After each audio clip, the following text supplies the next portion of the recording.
네, 안녕하세요. 최근의 농업 동향을 한눈에 알 수 있는 농정넷 이슈 브리핑 그 14번째 시간입니다. 진행하고 있는 저는 경북의 복숭아 농사꾼 이영수입니다. 반갑습니다. 네, 오늘도 저희들 세 가지 소식을 준비했는데요. 첫 번째 소식으로 지난 폭우로 인한 농업재해 보상은 어떻게 이루어지고 있는지 간단히 좀 살펴보고자 합니다.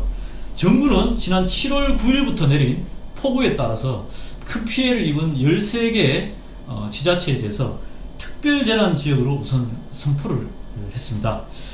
이번 특별재난지역 선포를 하면서 지금까지 피해 산정 대상에서 제외됐던 농작물과 그리고 가축 그리고 수산생물을 포함시킴으로 인해 가지고 실제로 벼와 농콩 재배에 대한 피해가 컸던 전부 김제가 포함되는 이런 긍정적인 효과도 나타나는데요.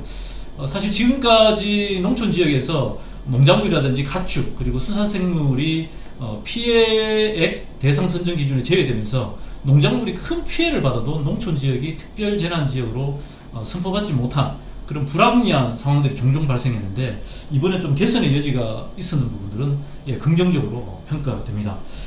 그럼에도 불구하고 특별재난지역 선포를 했음에도 불구하고 실질적인 농업재해의 대응에는 여전히 미흡하다라는 현장의 목소리가 큽니다. 이유는 특별재난지역 선포로 인해서 지자체의 재정적 부담은 완화됐지만 실질적으로 농민들에게는 대파대, 그러니까 씨앗을 다시 뿌려야 되는 이런 대파대와 그리고 농약대를 제외하고는 농작물에 대한 피해 보상이 거의 이루어지고 있지 않습니다. 그렇기 때문에 피해를 받는 만큼 실질 보상이 이루어지지 않기 때문에 굉장히 사실 현장의 정서는 좀 괴리가 있는 것이고요. 이에 따라서 지금 정부의 국회에서도 이번 기회에 농작물 재보험을 조금 현실화하자라는 목소리들이 커지고 있습니다. 크게 보면 한 세 가지 정도의 방향으로 볼 수 있는데, 첫 번째는 아까 말씀드린 대로 피해 산정 기준에 농작물이라든지 가축이라든지 수산생물 등을 피해액 산정 기준의 대상에 포함시키고, 또 실제적인 경영비에 준하는 피해액을 산출하고 그에 따라서 실질적으로 보상하자라는 것이고요. 그리고 마지막으로 이에 따른 농가의 그 보험료를 좀 경감하는 방안, 이런 이야기들이 좀 진행되고 있는 것 같습니다. 기후위기에 따른 그 농작물에 대한 재해는 지금 일상화되고 있습니다.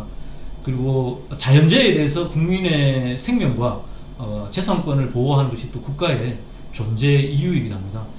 농작물 재해보험과 관련해서 단순하게 복구 수준의 정도가 아니고 농작물에 대한 실질적인 피해 보상이 이루어지고, 이로 인해서 농민들이 자연재해에도 불구하고 안심하게 농사를 짓고 경영에 회복할 수 있는 이런 정책적인 농작물 재해보험을 좀 새롭게 구축하는 그런 계기가 됐으면 좋겠다라는 바람을 드려봅니다. 두 번째 소식을 전하고자 합니다. 정부의 원예 농산물 수급 관리 정책인데요. 이게 무슨 이야기냐 그러면, 정부는 8월 1일자 원예 농산물 수급 관리 고도화 방안을 발표했습니다.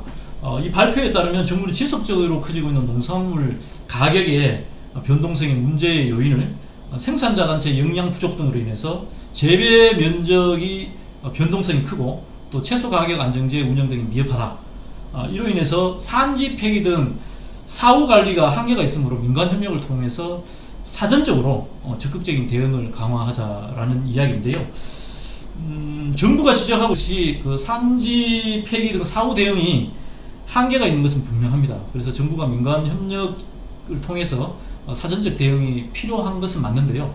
근데 한편으로 보면은 정부의 핵심 역할이죠. 가격 지지 정책에 대한 분명한 정책 없이 단순히 민간 협력을 통한 것으로만 가능한가라는 이런 의문점을 갖게 만듭니다. 또 한편으로 보면 정부가 지금 TRQ 물량을 많이 지금 수입하고 있는 상황이죠. 양파도 그렇고요. 그 물가 안정이라는 명목 하에 정부가 지금 확대되고 있는 TRQ 물량의 수입이 가격에 큰 영향을 미치고 있는데, 이런 부분들이 거론되지 않고 단순히 민간 협력의 사전적 대응, 이런 이야기를 좀 함으로 인해서 이게 좀 공허한 얘기인가 아닌가, 이런 문제 제기들이 또 많이 있습니다. 그래서요, 이후에 이제 원예 농산물의 수급의 가격을 좀 안정적으로 관리하기 위해서는 지금 생산자 단체라든지 자조금과 관련해서 현장 농민들 그리고 생산자 단체의 의견이 적극적으로 반영되고 권리가 강화되는 방안으로 좀 검토되어야 될 것으로 보이고요. 또 가장 중요한 얘기죠. 정부가 정부 역할에 맞게끔 수급 관리 그리고 시장의 가격의 신호를 분명히 줄 수 있는 가격 정책이 분명히 제시되어야 됩니다. 미국처럼 가격 손실 보전 정책을 펴야 됩니다. 이게 무엇이냐? 미국은 일정 정도의 농산물에 대해서 가격이 이제 떨어지면은 정부가 적정 가격을 유지를 보상을 해줍니다. 이를 통해서 시장에서는 정부의 가격 정책을 확인하고 확실한 가격의 신호가 줄 수 있는 부분이기 때문에 가격이 안정되는 것입니다. 그래서 우리 정부도 가격 정책에 대한 미국의 가격 손실 보전 정책 내지는 적정 가격이 되든 이런 가격 정책을 적극적으로 좀 펼쳐야 될 것으로 보이고요.